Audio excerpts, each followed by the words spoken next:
حل کیا عطا آیا ہے علل انسانی انسان پر حین ایک وقت من الدہر زمانے میں سے لم کہ نہ یکن تھا وہ شیئن کوئی چیز مذکورا قابل ذکر. حل عطا تحقیق آیا ہے. حل یہاں قد کے معنوں میں ہے. اسے استفہام تقریری کہتے ہیں، یعنی یقیناً آیا ہے، گزرا ہے. علل انسانی انسان پر، اور انسان سے مراد حضرت انسان یعنی اسم جنس ہے، یا پھر اس سے مراد آدم علیہ السلام ہے جو ابو البشر ہیں.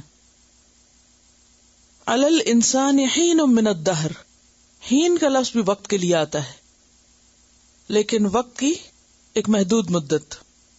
من الدہر زمانے سے، اور دہر ہوتا ہے طویل مدت، غیر محدود زمانہ. یعنی حین اگر لمیٹڈ پیریڈ آف ٹائم ہے تو الدہر ان لمیٹڈ. لم یکن نہ تھا وہ، کون؟ انسان. کیا؟ شیئن کوئی چیز، مذکورا قابل ذکر، ذکر کے لائق، جس کا ذکر کیا جاتا، جس کا کوئی تذکرہ ہوتا. اللہ سبحانہ و تعالی انسان کو اس کی اصلیت بتا رہے ہیں کہ وہ کیا ہے. ایک وقت تھا جب اس کا کوئی ذکر نہیں تھا، کوئی نام نہیں تھا، وہ کوئی قابل ذکر چیز نہ تھا.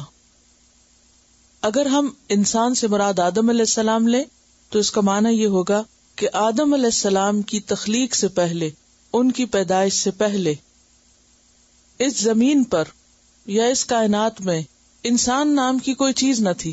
اور کسی مخلوق کو بھی، ملائکہ ہو یا جن ہو جو انسان سے پہلے ہیں، ان میں سے کسی کو بھی انسان نام کی یا انسان جیسی کسی چیز کی کوئی خبر نہ تھی.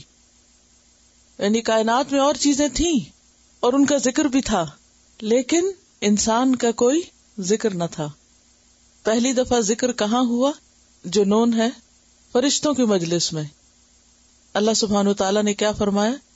انی جاعل فی الارض خلیفہ. یہ پہلا ذکر ہے جو انسان کے بارے میں ہمیں ملتا ہے. اس سے پہلے ذرا سوچئے، فرشتوں کے لیے آئیڈیا بالکل نیا تھا.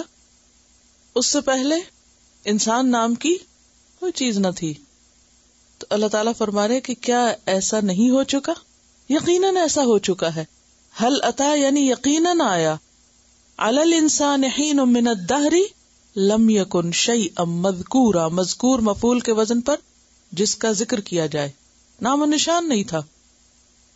اگر دہر کو اول وقت سے لے کر اب تک اور آخر تک کا وقت شمار کیا جائے تو انسان آغاز سے نہیں ہے، ہمیشہ سے نہیں ہے، بعد میں آیا ہے. اور اگر اس سے انسان سے مراد آدم علیہ السلام نہیں بلکہ ہر انسان مراد لیا جائے، اس کو بطور اسم جنس کے لیا جائے، تو اس کا کیا معنی ہوگا کہ ہر انسان جو اس دنیا میں آتا ہے، جب وہ آتا ہے تو ہی اس کا کوئی نام رکھا جاتا ہے، تو ہی کوئی اس کا ذکر کرتا ہے. اس سے پہلے اس کا کوئی ذکر نہیں ہوتا. مثلاً اگر آج سے 1 سال بعد آج کے دن کو بچہ پیدا ہو تو آج وہ کہاں ہے؟ اس کا کیا نام ہے؟ وہ کون ہے؟ اس کا کچھ بھی تو وجود نہیں. ہاں اللہ کے علم میں ہے، لیکن ہمارے ہاں اس کا کوئی ذکر نہیں. پھر اسی طرح ماں کے پیٹ میں جب ایک انسان کا نقطہ آغاز ہوتا ہے تو بھی روح پڑنے سے پہلے اس پہ جو مرحلے گزرتے ہیں، 40 دن تک نطفہ، پھر 40 دن تک علقہ، پھر 40 دن تک مضغہ، پھر اس کے بعد اس میں روح آتی ہے. تو وہ جو 120 دن کا عرصہ گزرتا ہے ماں کے پیٹ میں، تو وہ بھی کوئی قابل ذکر چیز نہیں ہوتی. نیکڈ آئی سے دیکھ کر کوئی نہیں بتا سکتا کہ یہ کیا چیز ہے. اگر اس شیپ میں انسان کا وہ وجود کہیں سامنے رکھا ہوا ہو تو کوئی نہیں بتا سکتا کہ یہ زید ہے یا بکر ہے یا خالد ہے، لڑکی ہے یا لڑکا ہے، کون ہے اور کون نہیں. لم یکن شیئا مذکورا. اور اس کا کوئی ذکر کرنا بھی پسند نہیں کرتا. عام طور پر جو ابتدائی پریگننسی ہوتی ہے وہ ایک طرح سے ہڈن ہوتی ہے، اس سینس میں بھی کہ ماں کو بھی بعض اوقات نہیں پتا ہوتا، اور اس میں بھی کہ خاص طور پر اس کے چھپانے کا اہتمام کیا جاتا ہے. لم یکن شیئا مذکورا، کوئی قابل ذکر چیز نہیں ہوتا. اس کی وہ حالت، اس کی جو حقیقت، اس کی جو شکل و صورت اور اس کی جو کیفیت ہے وہ ایسی نہیں کہ جس کے اوپر کوئی بات کرے یا وہ کسی کا موضوع گفتگو بنے، یا اس کا کوئی نام ہو، یا اس کی کوئی شہرت ہو، یا اس کی کوئی اہمیت ہو، کچھ بھی تو نہیں. اور یہ سب انسانوں کے ساتھ پیش آیا ہے. سورۃ القیامہ میں انسان کی موت کا ذکر ہے کہ ایک وقت آتا ہے کہ انسان دنیا سے رخصت ہو جاتا ہے، کوئی ذکر نہیں اس کا پھر رہتا. اور اسی طرح مرنے سے پہلے بھی اس کا کوئی ذکر نہ تھا. تو انسان بس ایک محدود وقت کے لیے اس دنیا میں آیا ہے. تو اللہ سبحانہ وتعالیٰ اس کے آنے کا مقصد بتا رہے ہیں.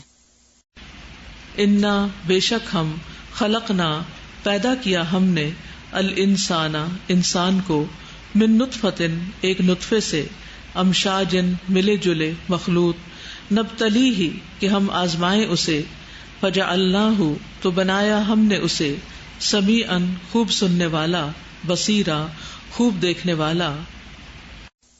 انا خلقنا الانسان من نطفۃ امشاج انا خلقنا بے شک ہم نے پیدا کیا، ہم نے تخلیق کیا، وہ خود نہیں پیدا ہوا، وہ کچھ نہیں تھا. الانسان انسان من نطفۃ نطفے سے، اور نطفہ کا لفظ جو ہے یہ بوند یا قطرے کے لیے آتا ہے، پانی کے وہ چند قطرے جو ڈول میں رہ جاتے ہیں اس کے لیے ابتدائی طور پر نطفہ کا لفظ استعمال ہوتا ہے. یعنی عام لغت میں مثلا آپ پانی پیتے ہیں نا تو گلاس کے نیچے چند قطرے رہ جاتے ہیں، اس کے لیے کیا لفظ آتا ہے؟ نطفہ. صاف نتھرے ہوئے پانی کے لیے بھی آتا ہے. اور پھر نطفے کا لفظ معروف ہے منی کی اس بوند کے لیے جس سے انسان تخلیق ہوتا ہے. ہم نے انسان کو پیدا کیا نطفے سے. کیسا نطفہ تھا وہ؟ امشاج، مخلوط، ملا ہوا. امشاج کا لفظ جو ہے یہ میم شین جیم سے ہے. میم شین جیم، مشجہ، ملانا، خلط ملط کرنا.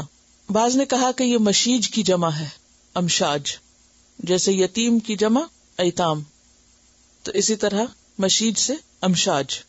مخلوط کیوں کہا، ملا ہوا کیوں کہا؟ ایک اس کی وجہ تو یہ ہے کہ انسان کی تخلیق صرف مرد کے نطفے یا صرف عورت کے اس سے نہیں ہوتی، بلکہ دونوں کا نطفہ ملتا ہے تو انسان تخلیق ہوتا ہے. یعنی اووم اور سپرم ملتا ہے تو انسان بنتا ہے. تو نطفتن امشاج ہو گیا. دوسرا معنی یہ بھی ہے کہ ایک نطفہ بظاہر دیکھنے میں وہ جو مائکروسکوپک کریچر ہوتا ہے جو آنکھ سے نظر نہیں آتا، ایک سیل ہوتا ہے، وہ سیل بھی محض ایک سیل نہیں، وہ بھی کئی چیزوں کا مجموعہ ہے. اس کے اندر پوری پروگرامنگ ہے انسان کی کہ انسان کس شکل کا ہوگا، کس رنگ کا ہوگا، کیا اس کی جنس ہوگی، کیا اس کی عادتیں ہوں گی، بال کیسے ہوں گے، آنکھیں کیسی ہوں گی، قد کتنا ہوگا، وغیرہ وغیرہ. وہ سارا بیج کے اندر جیسے ایک پورے ٹری کی پروگرامنگ ہوتی ہے، اسی طرح اس نطفے کے اندر کئی عناصر ہوتے ہیں. تو نطفتن امشاج ہے، کئی چیزوں سے مل کر بنا ہوا ہے وہ نطفہ. تو انا خلقنا الانسان من نطفۃ امشاج، بے شک ہم نے انسان کو ایک مخلوط نطفے سے پیدا کیا. کیوں پیدا کیا؟ نبتلیہ کہ ہم آزمائیں اس کو، اس کا امتحان لیں. ہم سب یہاں امتحان کے لیے ہیں، ہر ایک کا ٹیسٹ ہو رہا ہے. ایک ٹیسٹ تو وہ ہے جو آپ ہفتے بعد دیتے ہیں، اور ایک وہ ٹیسٹ ہے جو ہر وقت ہو رہا ہے، ہر لمحے ہو رہا ہے، ہر آن ہو رہا ہے. آپ چاہے گھر میں ہیں یا باہر ہیں، حالت عبادت میں ہیں یا کچھ خرید و فروخت کریں، ہر وقت امتحان ہے.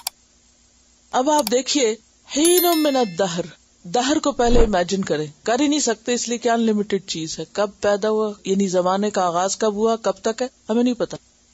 طویل ترین ہے یہ، وہ اول سے آخر تک کے بیچ میں ایک وقت ایسا ہے، ٹائم سلاٹ جو ٹائنی سا ہے، وہ آپ کو دے دیا گیا ہے. بس یہ آپ کا ٹیسٹ ہے، اب آپ یہاں آزمائے جا رہے ہیں بس. اور وہ اتنا سا، بس ڈاٹ بھی نہیں کہہ سکتے اس سارے کے مقابلے میں.